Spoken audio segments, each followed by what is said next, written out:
presencia aquí. Como sabéis, Carlos y yo nos conocimos a través de nuestra profesión docente, que es claramente distinta a la actividad que representamos hoy aquí, él como creador literario y yo como editor. Recreándome un poco con la profesión de Carlos, podría decir que su pasión por la literatura la lleva en sus genes. En él no se da el drama tajante de división entre dos culturas. Al contrario, Carlos sabe disfrutar de ambas y ha sentido la necesidad de plasmar su creatividad tanto en la ciencia como en el arte. Hoy presentamos su obra, Los Inedíes. ¿Y qué obra? 500 páginas, descontadas las hojas técnicas de la editorial. Pero no os asustéis, hipotéticos lectores. Pasada la primera impresión, comprobaréis que la narración es ágil, el tema interesante y los personajes de la obra enganchan hasta sentirnos por momentos identificados con ellos. El humor, por otro lado, no falta. En definitiva, una vez que nos hemos puesto en modo lector, las páginas de la novela pasan con la fluidez de un tren de alta velocidad. La singular saga familiar, Azur, Gules y Sinople, con sus respectivos hijos, Héctor, Víctor y Octavio, más Elías, a su vez hijo de Víctor, componen a través de sus vicisitudes existenciales un mosaico narrativo que se entrelaza. Estos personajes buscan con notable afán su realización personal por medio de lecciones vitales. Pero esta planificación personal parece que no acaba de llegar. Como el horizonte se persigue pero resulta inalcanzable. Su apellido, Los Inedíes, es premonitorio. El encuentro con la felicidad no tiene fecha determinada y por lo tanto no llega nunca. Para nuestra sorpresa, sin embargo, sí se sienten realizados dos personajes marginales de la novela, el oscuro Malbrán, un tipo amoral donde los haya, y Fetal, amigo de Octavio, un cínico atrabiliario y simpático, con tendencia, como dice él, a descorcharse, y que se guía únicamente por el posibilismo y el pragmatismo en sus relaciones afectivas. La novela tiene toques de realismo mágico, es intimista y social a la vez, y está trufada de guiños musicales y cinematográficos. En cualquier caso, es una narración muy singular, como es el propio autor, que a veces parece proyectarse, como sucede en toda obra literaria, con algunas situaciones vividas por cierto personaje de la obra. No puedo decir más. Estoy seguro que disfrutaréis con ella. Ahora sobre la misma os hablará con mayor autoridad Ángel García Ronda, presentador del acto y su propio autor. Les cedo la palabra. Muchas gracias, Raúl. Bueno, voy a procurar no pisar nada de lo que has dicho, no pisar el terreno en el que has hablado, pero es muy difícil porque creo que has resumido muy bien algunos aspectos de esta novela. Anteriormente, bueno, creo que lo último que presentamos, en fin, tuve yo también el gusto de presentarlo, fue un libro de relatos de título Cunetas, ¿no? que además me pareció muy interesante y me lo sigue pareciendo, porque claro, yo creo que la literatura siempre la divido, para mí fundamentalmente, ¿no? en la que recuerdo y la que no recuerdo, ¿no? No, porque hay también una voluntad, ¿no? Pues de que lo que no me gusta, pues lo vas olvidando. Pero vamos, todo lo que tiene menos de 30 años, pues siempre, si te ha parecido bueno y agradable, bueno, agradable en el sentido de calidad, pues lo recuerdas, ¿no? Bien, yo lo que sí quería decir es, lo primero, es que, y en contraste con alguna otra cosa que diré a continuación, es que creo que Carlos Aguirre es un analista de la realidad, pero su manera de hacerlo, de analizar esa realidad, es una continua erupción de imaginación, ¿no? Es decir, que lo hacen mediante la pura imaginación. Todos los escritores, claro, imaginan, hasta aquel que está diciendo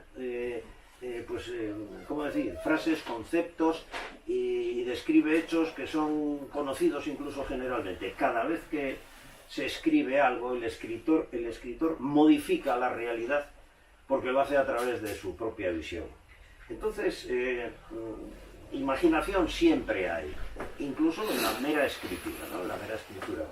Pero lo que quería decir es que en realidad la manera de entrar en la realidad es una continua erupción de imaginación. O sea, está continuamente imaginando en el sentido más directo, ¿no? Y a mí me trae a la cabeza, me ha traído desde que leí el primer tercio, o menos todavía, son 500 páginas, de la novela, a dos autores que siempre me han parecido espléndidos y que son Álvaro Cunqueiro y Juan Perucho. Ellos tratan asuntos muy distintos de lo que trata Carlos Aguirre en Los Sine Die, pero sin embargo la fórmula de imaginar, el movimiento del cerebro del escritor, yo creo que es muy parecido al de estos dos. Utiliza a una saga, como he dicho, una estirpe familiar que, y ahí centra en eso y en un territorio, porque nacen todos en un pueblo llamado Las Víboras, todo eso es el desarrollo, toda la novela es el desarrollo de esa familia. Es una estirpe con un cierto perfume mitológico, a mi juicio. Es decir, da la impresión como que el autor no es que haya querido probablemente hacer todo eso, sino que le sale el hecho de que le salen personajes que pueden ser rastreados también en la mitología clásica me refiero.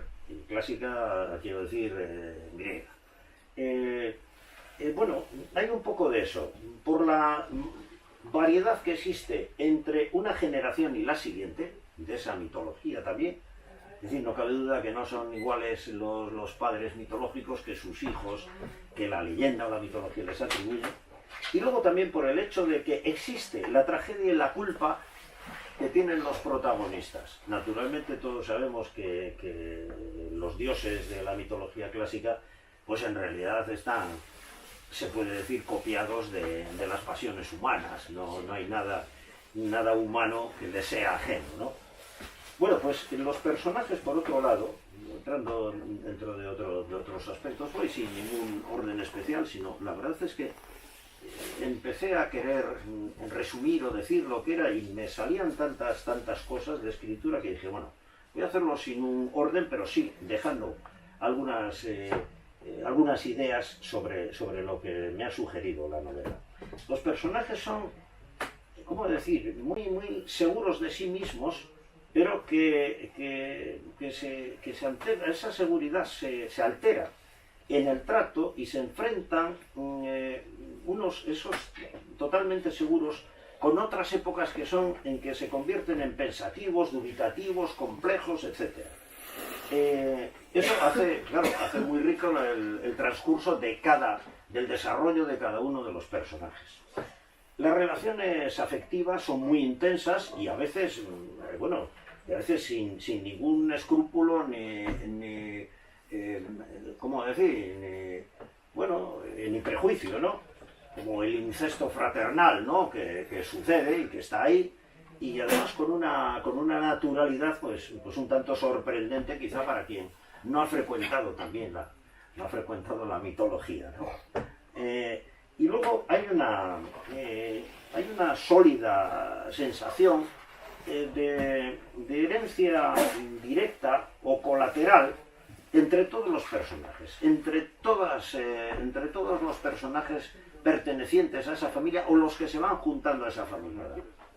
Bueno, pues ante todo, muchas gracias por venir hoy y luego muchas gracias a Raúl y a Ángel por su apoyo y por sus comentarios que me han ayudado extraordinariamente. y también a la librería Lagum por permitir que esta presentación pues tenga lugar aquí. Como es un libro variado, pues puede dar pie a hablar de muchas cosas, pero básicamente ya se ha hablado mucho y lo único que quería hacer igual es pues añadir alguna información. Yo estoy de acuerdo con lo que habéis dicho y igual los elogios son exagerados, pero bueno, os lo agradezco.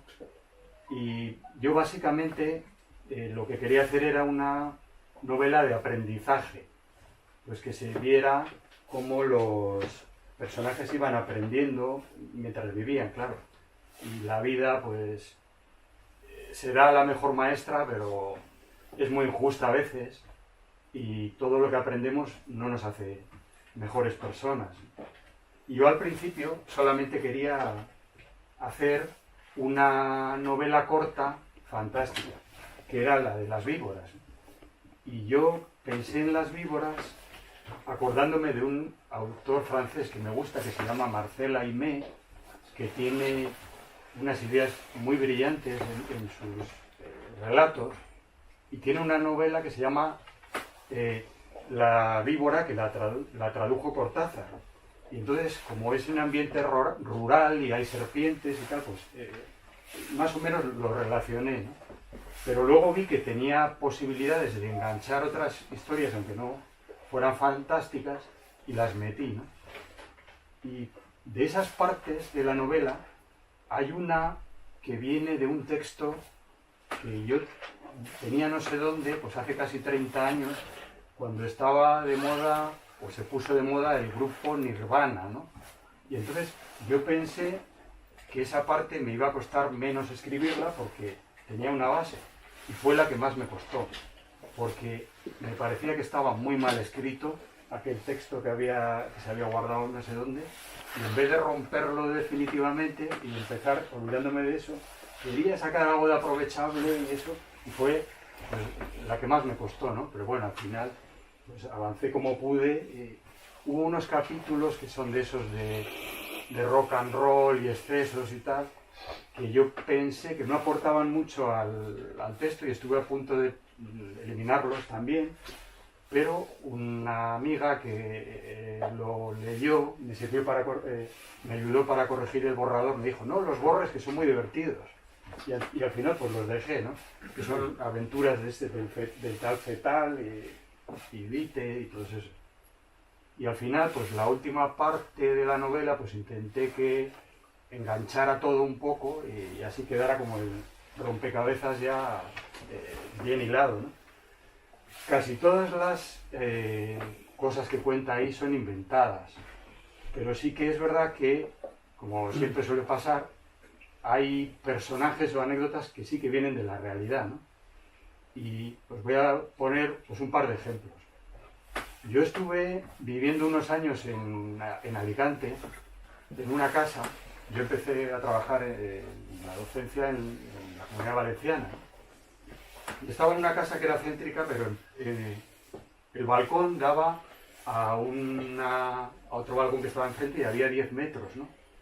Pues todas las noches, de madrugada, salía una señora a gritar cosas delirantes, ¿no? O sea, voy a matar a los dueños de los siguientes coches. Y empezaba a soltar matrículas. Voy a matar a esos dueños y a 500 familiares suyos. Y así cosas de ese tipo, ¿no? La luna es un diente de ajo. Y cosas así. Y entonces yo llegué a apuntarlos en un papel y digo, esto merece salir en una novela, ¿no? Y al final lo he metido de lo que me he acordado, porque el papel ese desapareció hace mucho tiempo.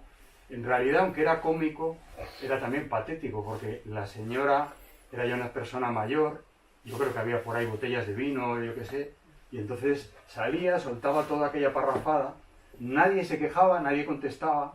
Yo creo que los vecinos estaban acostumbrados, como los de los aviones, ¿no? Lo de los aeropuertos, el ruido del avión, pues ya está la loca de enfrente hablando y tal, y la oían, ¿no?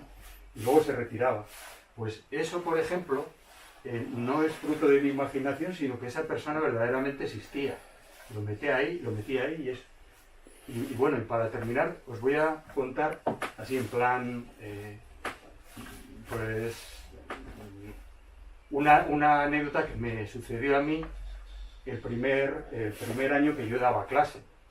Como mis amigos y la gente que me conoce sabe, puedo ser increíblemente atolondrado y despistado, ¿no? Y entonces aquel instituto donde yo daba clase por primera vez tenía un edificio que era un edificio sólido y que estaba bien, y luego tenía unas aulas prefabricadas. El edificio grande estaba protegido o cuidado por el conserje y el otro no. Y entonces, pues bueno, yo tenía 20 tantos años, buena relación con los alumnos, pero llegué un día a clase y les veía con un brillo en la mirada que se estaban aguantando la risa y digo, ¿qué pasa aquí? Digo, no les voy a preguntar qué pasa. Entonces me toqué la nariz a ver si tenía algún moco, miré simuladamente a ver cómo estaba la bragueta, no sé qué, no sé cuánto, y no veía nada. Digo, ¿qué pasa aquí? Y cuando ya se lo iba a preguntar, porque es que reventaban de la risa, vi que había un pastor alemán, un perro, entre los pupitres, y había entrado, había seguido a un alumno, y se había tumbado la Bartola, o sea, amodorrado por lo que yo contaba, entonces, el susto de sorpresa que yo di, ¿pero qué hace este aquí? O sea, la risa, las carcajadas de los alumnos no se me han olvidado en la vida, ¿no? Entonces, eso como venía a cuento, o sea, no es que lo haya metido con calzador, pues he metido esa anécdota, ¿no? Entonces, hay unas cuantas de ese estilo, pero la mayoría son inventadas, ¿eh? No os vayáis a creer. Y bueno, he hecho pues lo que he podido, sí que me gustaría que si hay alguna cosa que queráis comentar o alguna pregunta, igual surge algo interesante. Me he vaciado con el libro, de verdad. Me he quedado seco.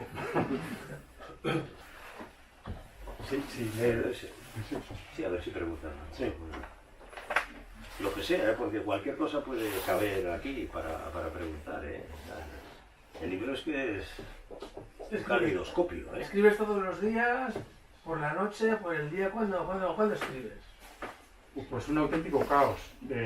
Igual hay una temporada, por ejemplo, este libro estuve como 3 años haciéndolo y luego un año estuve corrigiendo el borrador, y como tenía horario de mañana y de noche, a ratos cuando podía, igual una semana escribía mucho, 2 meses nada y así. Y luego al final pues... Te despiertas por la noche con la inspiración y voy a escribir algo. Eso sí, pero igual se queda con una frase, no me da para más, ¿no? O sea, no... Y como, bueno, esto es una actividad secundaria para mí, o sea, es importante porque tengo pues esa vocación, ¿no? Pues no soy metódico porque igual también porque no puedo. Si fuera metódico, pues igual saldrían cosas mejores, pero... Cuando me jubile, a lo mejor, yo qué sé. Bueno, tú has dicho que la vida es la mejor maestra. Bueno, yo creo que es la única, ni mejor ni peor, es la única. Sin embargo, también es verdad que hay vidas imaginadas, sobre todo estos personajes, Octavio, Víctor y Héctor, que es más idealista, también Elías es muy idealista, imaginan su vida, ¿no? Pero curiosamente no llegan a realizarla y materializarla, porque quizá ponen pues el listón muy alto. Y sin embargo, digamos, los personajes malotes que te han salido muy bien, Malbrán y Fetal, bueno, Fetal es, como dije antes, un cínico simpático, quizá por ser pragmáticos y posibilistas y poner un horizonte más bajo, realizan a su manera su vida, ¿no? Es curioso, ¿no? Que te salen redondos esos personajes malvados, no quiere decir que te identifiques con ellos, por supuesto, pero, y sin embargo, los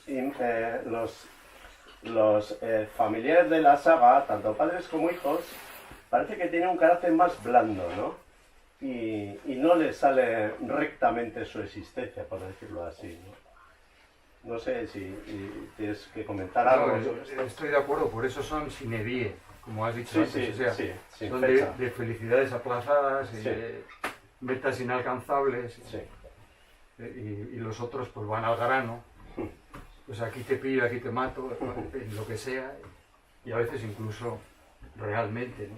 Digo, eso es una muestra de realismo también, ¿no?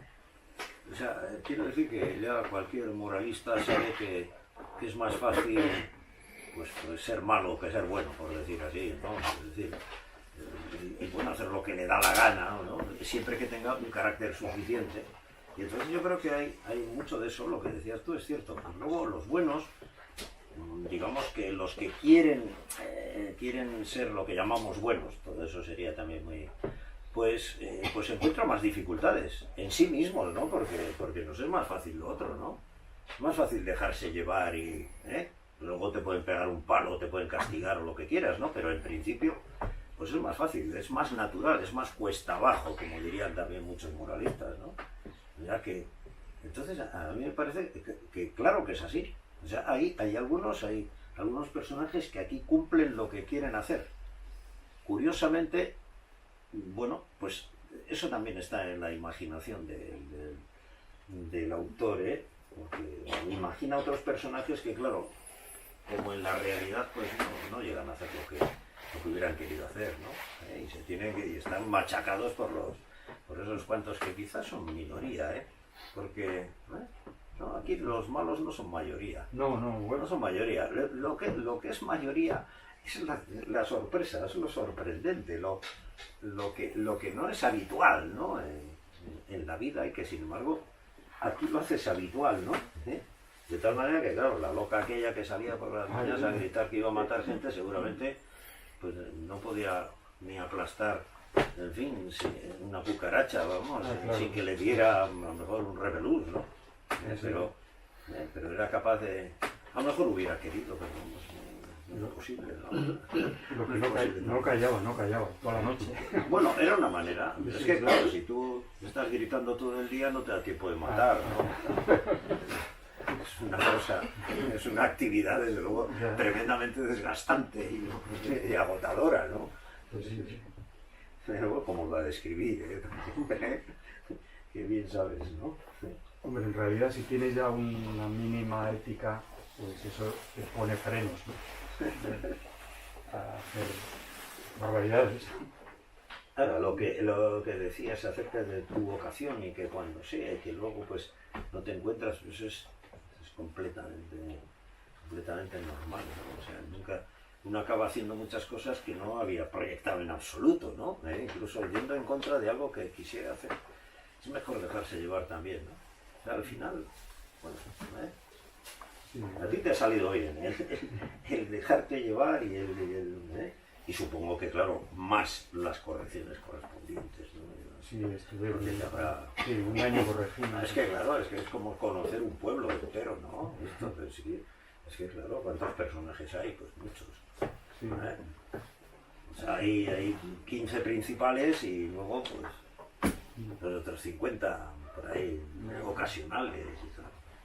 Pero bueno, muy bien, porque es eso, es cada página, no sabes, o sea, en fin, siempre hay algo que te sorprende, aunque sea, como te he dicho antes, un nombre, un epíteto, una calificación o lo que sea, ¿no? Y luego toda esa serie de animales de características pavorosas casi siempre, ¿no? Todo es un entorno muy... Bueno, hay una cosa, al final no sabía, como el primer pueblo era fantástico, no sabía si situar el resto en un país real o imaginario. Y todo es un país imaginario, no se dice de nombre. Puse ciudades que me sonaba bien como sonaban, o sea, me parecía que sonaban bien. Sí, juegas con los nombres, a veces parece que es como Sudamérica, ¿no? Sí, yo pensaba como en pues México, Argentina, Chile, España, Uruguay, no sé. Uruguay, tal, Brasil... Bueno, es curioso porque podríamos decir que la novela termina bien, ¿no? Bueno. No, quiero decir, porque voy a leer la última frase, son 2 líneas. Dice, había soñado que, tras atravesar un desierto, las puertas de un palacio se abrían para proporcionarle un profundo bienestar. No cabe duda que hay una lo que ha pasado, pero bueno, igual quiero decir que, bueno, dice, menos mal. Sí, igual es un castillo en el aire. Que claro, por supuesto, tan en el aire que está en unas páginas escrito, ¿no? Claro, eso no prejuzga la realidad, claro, pero bueno, que quiero decir que es muy curioso, ¿no? Pues la verdad, el personaje de Octavio tan interesante. Está simpática. Las últimas líneas que has leído, curiosas, tenemos la culpa un poco la editorial y sobre todo el diseñador. Ya así lo último, ¿no? entonces cuando vi la Portada. portada, lo que había hecho Mike sin pega, y añadí la última frase. Para que ya... O sea, la frase está hipotecada por la portada. Pero ahora, Sofía. ahora que le has leído, curioso. esa frase me gusta mucho. Sí, sí, no, a y mí creo que ha quedado muy redonda. Si alguien la cierra, ve la portada y dice, claro. Sí, tiene sentido. Entonces, Pero bueno, es como- nada, pues, nada, muchas gracias. Fuera. No sé, yo- muy bien. Bueno. Bueno,